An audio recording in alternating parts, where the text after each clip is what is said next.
नमस्कार, बौद्धिक टेक्निकल में आपका स्वागत है। आज हम डीसी मोटर का प्रैक्टिस टेस्ट सॉल्यूशन नंबर 1 करने वाले हैं। ये जो सीरीज बनाया जा रहा है, ये सिर्फ रिवीजन पर्पस के लिए बनाया जा रहा है। अगर इसका जो सॉल्यूशन है, जो 25 एमसीक्यू का जो हम सॉल्यूशन करने वाले हैं, इसका डिटेल्स में देखना चाह रहे हैं, तो आप बौद्धिक टेक्निकल ऐप डाउनलोड करके उस पे जाकर के आप इसको डिटेल्स में इसका सॉल्यूशन देख सकते हैं। और ये जो है ना, इसका जो 25 आज जो एमसीक्यू टेस्ट हम कराने वाले हैं, इसका जो टेस्ट सीरीज जो है बौद्धिक टेक्निकल ऐप पे फ्री कंटेंट के रूप में है, तो उसको जाकर के आप कंडक्ट कर भी सकते हैं। ठीक है, आज वो जो टेस्ट है उसका हम आज सॉल्यूशन करेंगे रिवीजन के लिए, सिर्फ रिवीजन पर्पस के लिए।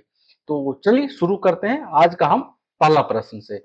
आज का हमारा पहला प्रश्न है, कौन से मोटर में उनकी घूर्णन गति के नियंत्रण के लिए टेप्ड फील्ड नियंत्रण विधि का प्रयोग किया जाता है? ऑप्शन ए है डीसी सीरीज मोटर में, ऑप्शन बी है डीसी कम्युलेटिव कंपाउंड मोटर में, सी है डीसी शंट मोटर में, और डी है डीसी डिफरेंशियल कंपाउंड मोटर में। तो इसका आंसर है ए डीसी सीरीज मोटर में। आगे अगला है 2 नंबर, घूर्णन की दिशा डीसी मोटर में किस नियम के द्वारा ज्ञात किया जाता है या की जाती है? फ्लेमिंग का दाएं हस्त नियम, फ्लेमिंग का ओम का नियम, फ्लेमिंग का बाएं हस्त नियम, और कॉर्कस्क्रू नियम। तो इसका आंसर सी है। इसमें टिक भी लगाते चलते हैं। इसका आंसर जो है सी है, फ्लेमिंग का बाएं हस्त नियम। इसका आंसर है ये है डीसी सीरीज मोटर। ठीक है, चलिए आगे हम बात करते हैं तीसरा नंबर। फ्लेमिंग के बाएं हस्त नियम में बीच वाली उंगली जो मध्यमा जिसे कहा जाता है दर्शाती है बल की दिशा, बी है चुंबकीय क्षेत्र की दिशा, सी ऑप्शन है विद्युत धारा की दिशा। तो इसका आंसर है सी, विद्युत धारा की दिशा। चौथा नंबर, निम्न में से कौन किसी डीसी मोटर की मौलिक आवश्यकता है? ए चुंबकीय क्षेत्र, बी आर्मेचर, सी कम्यूटेटर तथा ब्रश आदि, और डी है उपरोक्त सभी। इसका आंसर डी है, उपरोक्त सभी। अगला है, क्या कारण है कि स्टार्टिंग के समय मोटर उच्च विद्युत धारा लेगी? ऑप्शन ए है बैक ईएमएफ बड़ा होगा अप्लाइड वोल्टेज से, बैक ईएमएफ जीरो होगा, और सी है बैक ईएमएफ छोटा होगा अप्लाइड वोल्टेज से, मतलब कम होगा, और डी ऑप्शन है बैक ईएमएफ बराबर होगा अप्लाइड वोल्टेज से। तो इसका आंसर है बी, बैक ईएमएफ जो होता है वो जीरो होता है स्टार्टिंग के समय में। ठीक है, तो इसका आंसर है 5 का आंसर है बी। आगे है छठा नंबर, घूर्णन गति पर क्या प्रभाव पड़ता है? घूर्णन गति पर क्या प्रभाव पड़ता है यदि कम्युलेटिव कंपाउंड मोटर में लोड बढ़ाया जाए? ऑप्शन ए है घूर्णन गति बढ़ती है, बी है घूर्णन गति घटती है, सी है अपरिवर्तित रहती है, डी है घूर्णन गति एवं टॉर्क दोनों बढ़ते हैं। इसका आंसर है बी, घूर्णन गति घटती है। अगला प्रश्न है 7वां, वह शक्ति कौन सी है जो किसी विद्युत मोटर के नेम प्लेट पर अंकित है? ऑप्शन ए है सॉफ्ट पर उपलब्ध शक्ति, ऑप्शन बी है मोटर द्वारा ली गई शक्ति, ऑप्शन डी है दी गई शक्ति, और ऑप्शन डी है कुल शक्ति। तो इसका आंसर ये है सॉफ्ट पर उपलब्ध शक्ति। 7वां का आंसर ये है सॉफ्ट पर उपलब्ध शक्ति। अगला है 8 नंबर, कौन से मोटर में घूर्णन गति के लिए सीरीज पैनल विधि का प्रयोग होता है? ऑप्शन ए है सीरीज मोटर, बी है डिफरेंशियल कंपाउंड मोटर, सी है कंपाउंड मोटर, और डी है कम्युलेटिव कंपाउंड मोटर। इसका आंसर ए है सीरीज मोटर। 9वां, निम्न में से कौन सी डीसी मोटर की गति नियंत्रण विधि है? ऑप्शन ए आर्मेचर डाइवर्टर विधि, बी है फील्ड डाइवर्टर विधि, सी है सीरीज पैरेलल विधि, और डी है उपरोक्त सभी। इसका आंसर डी है, उपरोक्त सभी। डीसी मशीन की चाल यदि दुगनी कर दी जाए और फ्लक्स डीसी मशीन की चाल यदि दुगनी कर दी जाए और फ्लक्स स्थिर रहे, तब उत्पन्न ईएमएफ अपरिवर्तित रहेगा, दुगना हो जाएगा, आधा रह जाएगा, और डी ऑप्शन है इनमें से कोई नहीं। इसका आंसर है बी, 2 गुना हो जाएगा। आगे है 11वां नंबर प्रश्न। हाँ, अगर मेरा वीडियो आपको पसंद आ रहा है तो चैनल को सब्सक्राइब करिएगा, लाइक करिएगा, और दोस्तों को ये जो वीडियो है शेयर कर सकते हैं। तो चलिए आगे है 11 नंबर प्रश्न।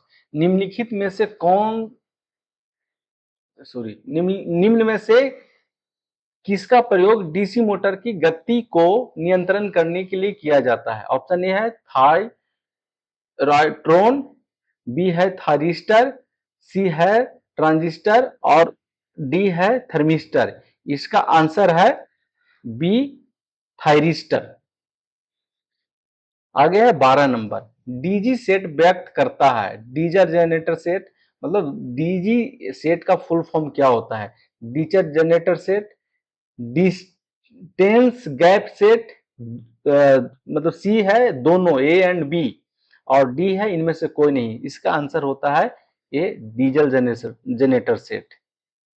आगे है 13 नंबर प्रश्न।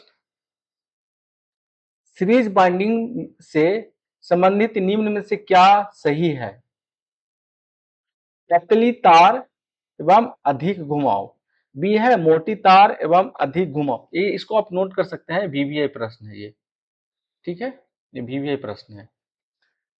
सी है पतली तार एवं कम घुमाव, और डी है मोटी तार एवं कम घुमाव। इसका आंसर डी है। सीरीज बाइंडिंग जो होता है मोटी तार का होता है और कम घुमाव का होता है, क्योंकि उसका रेजिस्टेंस कम रखना होता है। ठीक है, आगे है 14 नंबर। किस कारणवश डीसी मोटर के आर्मेचर कोर को लेमिनेटेड किया जाता है? ऑप्शन ए है हिस्टैरिसीस क्षति का मान कम रहे, बी है एडी करंट क्षति का मान कम रहे, डी है दिखने में सुंदर रहे, और डी है आर्मेचर का वजन कम हो जाए। ठीक है, इसका आंसर है बी, एडी करंट क्षति का मान कम रहे। 14 का आंसर है बी। 15 का है स्टार्टर को श्रेणी क्रम में जोड़ा जाता है। स्टार्टर को श्रेणी क्रम में जोड़ा जाता है। Shunt motor, DC series motor, DC differential compound motor, ये सभी। इसका आंसर है ये डीसी शंट मोटर। निम्न में से कौन सी सूचना एक मोटर की नाम पट्टिका पर उपलब्ध होता है? एचपी रेटिंग, आरएमएस, आरपीएम, मतलब आरएमएस ऑब्लिक आरपीएम, सी है फ्रेम मॉडल, और डी है उपरोक्त में से सभी। तो ये जो नेम प्लेट पर होता है सभी होता है, एचपी भी होता है, आरएमएस भी होता है, आरपीएम भी होता है, फ्रेम का मॉडल भी होता है अंकित। ठीक है, अगला है 17वां नंबर। किस प्रकार की मोटर में भारी लोड के लिए प्लाई व्हील का उपयोग किया जाता है? एसी शंट मोटर में, डीसी श्रेणी मोटर में, डीसी शंट मोटर में, और डी है एसी सीरीज मोटर में, श्रेणी मोटर में। इसका आंसर है सी, डीसी शंट मोटर में। अगला है 18 नंबर। मोटर का कौन सा भाग इस बात की पुष्टि करता है कि यह एक डीसी मोटर है? दिक परिवर्तक, जिसको कम्यूटेटर बोला जाता है, बी है शॉफ्ट, और सी है स्टेटर। इसका आंसर है ए, दिक परिवर्तक, जिसे कम्यूटेटर बोला जाता है। मोटर में स्थैतिक आवृत्ति परिवर्तक, स्टैटिक फ्रीक्वेंसी चेंजर का क्या कार्य है? गति विनिमय प्राप्त करने के लिए, दिशीय उत्क्रम प्राप्त करने के लिए, शीतलन को नियंत्रण करना, शक्ति गुणक पावर फैक्टर को नियंत्रित करना। आंसर इसका ए है, गति विनिमय प्राप्त करने के लिए। 20वां प्रश्न है। डीसी मोटर का शुरुआती प्रतिरोध आमतौर पर होता है, मतलब खाली स्थान होता है, बहुत कम, लगभग 200 ओम, सॉरी, ऑप्शन ए है बहुत उच्च, बी है लगभग 200 ओम, सी है बहुत कम, और डी है 250 से 300 ओम। तो इसका आंसर है बहुत कम, सी। आगे है 21 नंबर। डीसी श्रेणी मोटर वहां प्रयुक्त होते हैं जहां प्रारंभन बल आघूर्ण वांछित हो। निम्न उच्च, मध्यम। तो इसका आंसर है बी, उच्च। हाँ, 22 नंबर, डीसी मोटर में निम्नलिखित स्टार्टर का उपयोग नहीं किया जा सकता है। Star delta, 2 point, 4 point, 3 point.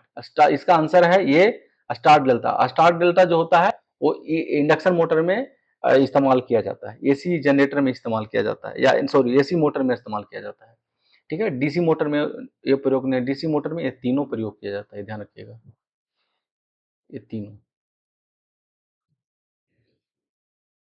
अगला है 23 नंबर, संतृप्तता, जिसको सैचुरेशन बोला जाता है, की स्थिति में टॉर्क धारा, टॉर्क करंट, जो कर्व होता है डीसी सीरीज मोटर की, वो होती है सीधी, सरल सीधी रेखा, रेक्टेंगुलर, पाराबोला, कोई नहीं। इसका आंसर है ये सरल और सीधी रेखा में होता है। 24 नंबर, यदि परिचालन के दौरान डीसी शंट मोटर का फील्ड खुल जाए तो इसकी गति पर क्या प्रभाव होगी। फिर से सुनिएगा, यदि परिचालन के दौरान डीसी शंट का फील्ड खुला हो तो इसकी गति पर क्या प्रभाव होगा। ऑप्शन ए है मोटर की गति स्थिर रहेगी, बी है मोटर की गति कम रहेगी, सी है मोटर लॉक हो जाएगा, और डी है ये खतरनाक ढंग से उच्च गति प्राप्त कर लेगा। तो इसका आंसर है डी, यह खतरनाक ढंग से उच्च गति प्राप्त कर लेगा। अगला नंबर है 25 नंबर, किसी इलेक्ट्रिक मोटर के पोल फ्रेम एवं आर्मेचर कंडक्टर का वायु अंतराल कम से कम रखा जाता है, क्यों। ऑप्शन ए है हवा का संचरण कम करने के लिए, बी है वायु संचरण बेहतर करने के लिए, सी है प्रबल चुंबकीय क्षेत्र पाने के लिए, और डी है घुमाव की उच्च गति पाने के लिए। तो इसका आंसर है सी, प्रबल चुंबकीय क्षेत्र पाने के लिए। तो चलिए, हमारा 25 एमसीक्यू का जो सेशन है वो समाप्त हो चुका है। ये डीसी मोटर का सेशन था।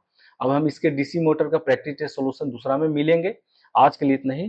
Thank you. अगर मेरे चैनल पे नए हैं तो चैनल को सब्सक्राइब करिएगा, लाइक करिएगा और दोस्तों को शेयर कर सकते हैं। और बोधि टेक्निकल ऐप जो गूगल प्ले स्टोर पे अवेलेबल है उसको डाउनलोड करना न भूलें। Thank you.